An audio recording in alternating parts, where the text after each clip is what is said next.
Você é bem-vindo aqui. A casa é sua, pode entrar. Me esvazio de mim, me esvazio de mim,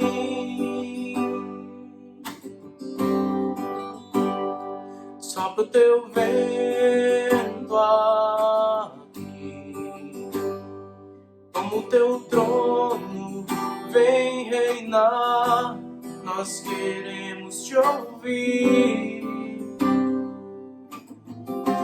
nós queremos te ouvir.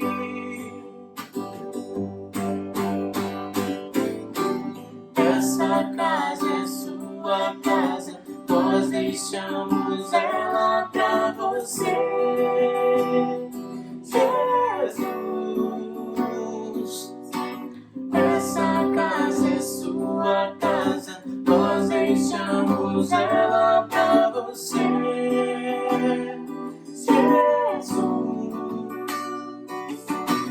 essa casa é sua casa, nós deixamos ela pra você, Jesus. Essa casa é sua casa, nós deixamos ela pra você, Jesus. Apareça, que o teu nome cresça, enche esse lugar, enche esse lugar. Apareça, que o teu nome cresça, vem me incendiar, vem me incendiar. Apareça, que o teu nome cresça, enche este lugar, enche este lugar. Apareça, que o teu nome cresça, vem me incendiar, vem me incendiar.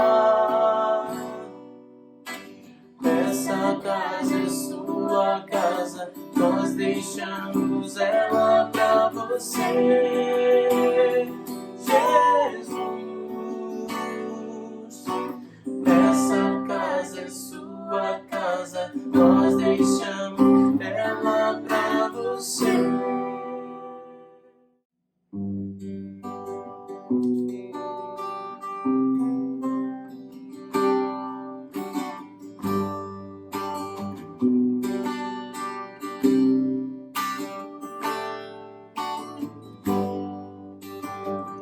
Esse é o meu respirar, esse é o meu respirar.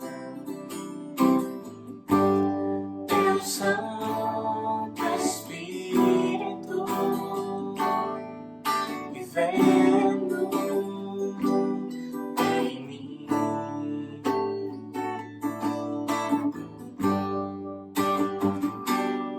Este é o meu pão,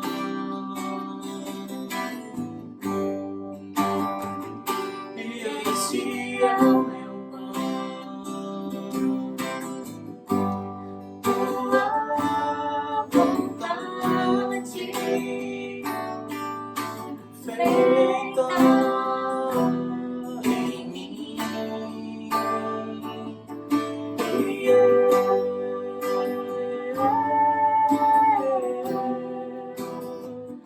Eu nada sou sem ti.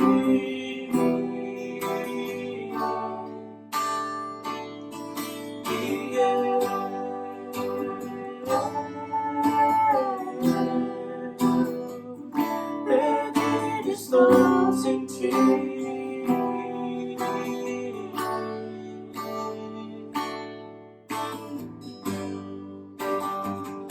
Este é o meu respirar,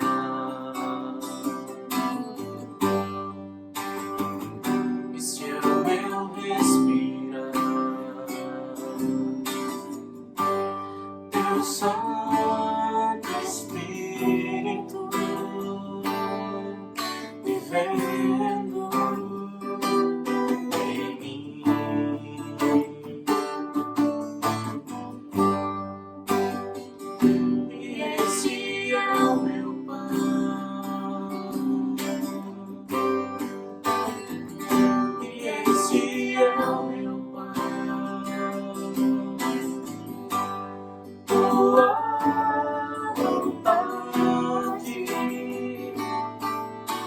perfeita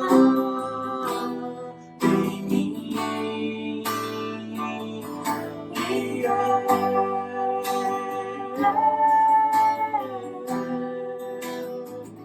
Eu nada sou sem ti.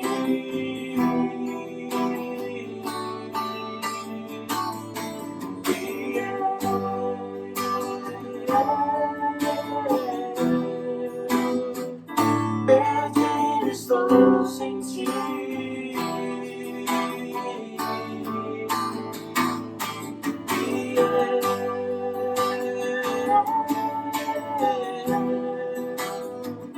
Eu nada sou sem ti.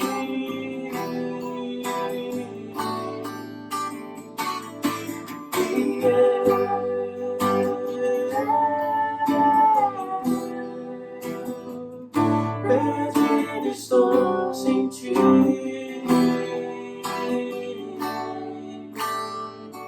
Eu nada sou sem ti.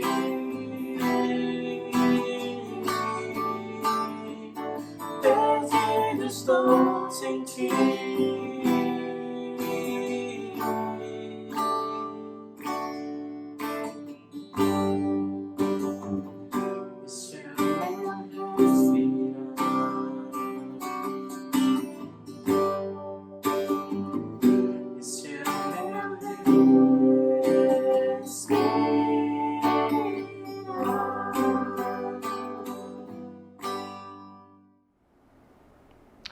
Oi pessoal, eu sou Renato, membro da Igreja Bethesda.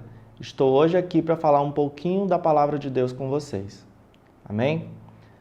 Primeiro, vamos fazer uma oração juntos para que o Senhor possa abençoar as nossas vidas e nos fazer entender a Sua Palavra. Senhor, nós te agradecemos porque estamos hoje em nossas casas, guardados debaixo do Teu sangue. E te pedimos, Deus, que nos ilumine neste momento para entender o que Tu nos quer falar, entender a Tua Palavra e que nos faça descer ao coração todo o Teu sentimento neste momento. Amém. Vamos conversar um pouco sobre o Antigo Testamento e sobre a obediência que o Senhor nos pede? Eu escolhi um versículo em Êxodo 12, 22, que fala o seguinte: molhem um feixe de sopo no sangue que estiver na bacia, e passem o sangue na viga superior e nas laterais das portas. Nenhum de vocês poderá sair de casa até o amanhecer.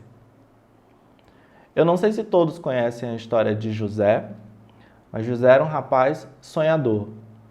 José era o menor da sua casa, um dos menores da sua casa, um dos mais jovens, e ele sonhava muito, e seus sonhos demonstravam grandeza. Isso despertou certa ira nos irmãos dele, que o traíram e o venderam para o Egito como escravo. Ao chegar lá, José foi provado, foi tentado, passou por grandes necessidades, mas no final ele venceu, se tornou governador do Egito e conseguiu trazer a sua família para dentro do Egito com ele. Trouxe seus irmãos, inclusive, que o traíram. Após esse período que José trouxe sua família começou a crescer, José faleceu e o povo de José se multiplicou. Esse povo findou sendo escravizado pelo Egito. E como o povo de Deus que era, começou a clamar a Deus, a pedir a Deus por libertação, por uma salvação que os tirasse dali. Entra aqui, então, a história de Moisés, que é uma das histórias que a gente também conhece desde pequeno, que Moisés abriu o Mar Vermelho e todo o resto. Mas Moisés entra aqui como um líder político e religioso daquela época para trazer a libertação ao povo. A saída do povo do Egito começa no capítulo 7 de Êxodo. É uma saída bem conturbada. Deus usa Moisés para falar com Faraó, e Faraó, por ter um coração endurecido, não atende aos pedidos de Deus, às ordens que Deus deu através de Moisés. Durante esse período de tempo da execução das pragas, muitas coisas aconteceram. Foram pragas de rãs, gafanhotos, morte dos animais, feridas, doenças, tudo isso para fazer com que Faraó mudasse de ideia e deixasse o povo sair. Ao chegar à 10ª praga, nós vemos o limite de Faraó. Dali para frente, a gente vai ter a Páscoa e a saída do Egito. Mas antes que tudo isso aconteça, Deus tem uma ordem para o seu povo.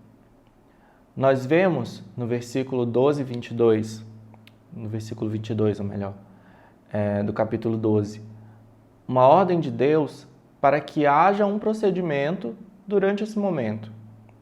A gente sabe que o anjo da morte vai passar. O anjo da morte, que é bem conhecido pelos cristãos pentecostais, iria passar durante a noite, e o povo de Israel, para que não fosse confundido com o povo do Egito, precisaria cumprir uns pré-requisitos.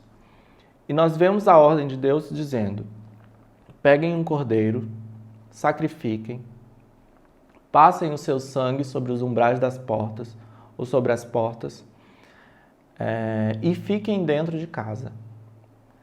O versículo nos traz 3 pontos importantes que nós precisamos prestar atenção. O primeiro, é necessário um sacrifício.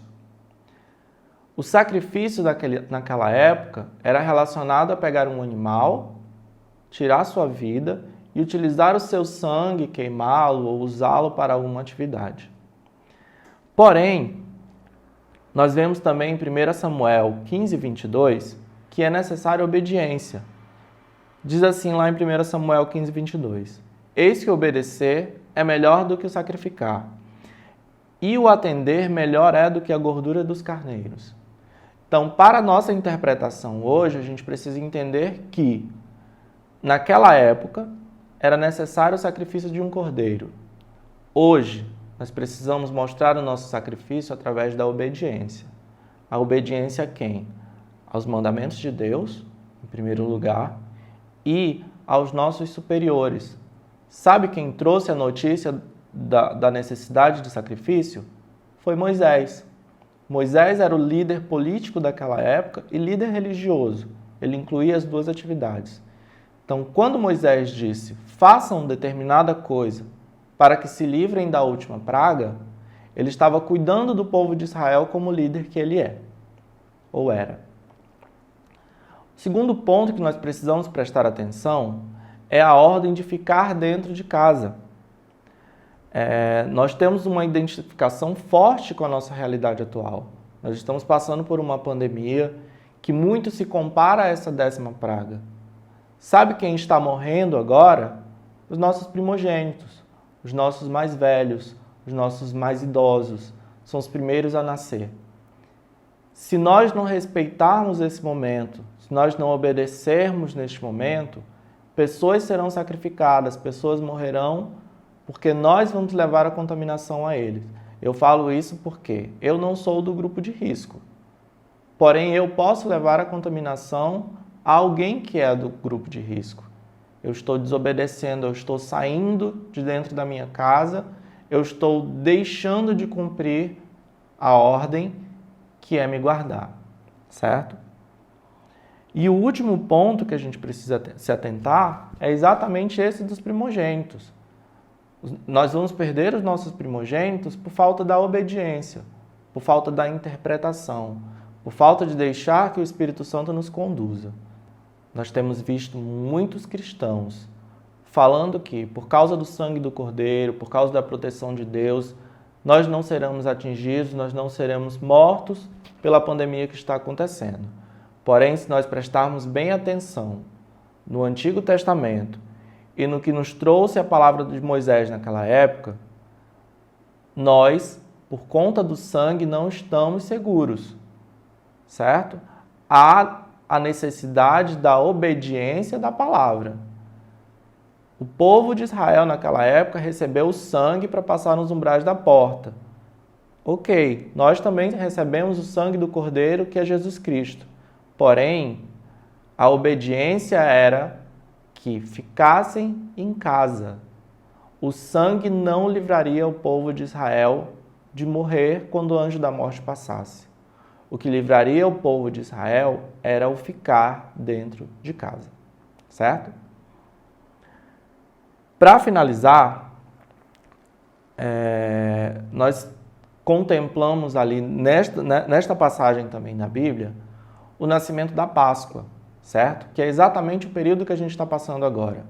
Está chegando aí no domingo de Páscoa, e é exatamente a mesma semana que o povo de Israel passava naquele momento. Sabe como o povo de Israel celebrou a Páscoa? Dentro de casa. Eu sei que nós temos crianças, nós temos necessidade de sair, de se divertir, de comer, de interagir, mas neste momento nós precisamos celebrar a nossa Páscoa dentro de casa. O cordeiro que será sacrificado é a nossa obediência, certo? Por fim, vamos pensar no seguinte: assim como aquela noite passou, os primogênitos do Egito morreram, e o povo de Israel se livrou, assim também será com a gente se nós formos obedientes à palavra. Pela manhã, nós veremos a libertação, nós veremos o mar se abrir, nós veremos Miriam dançar de alegria, nós veremos a água sair da rocha e nós caminharemos juntos para a terra prometida, porém, somente se nós obedecermos a ordem de ficar em casa. Vamos orar juntos para encerrar esse momento?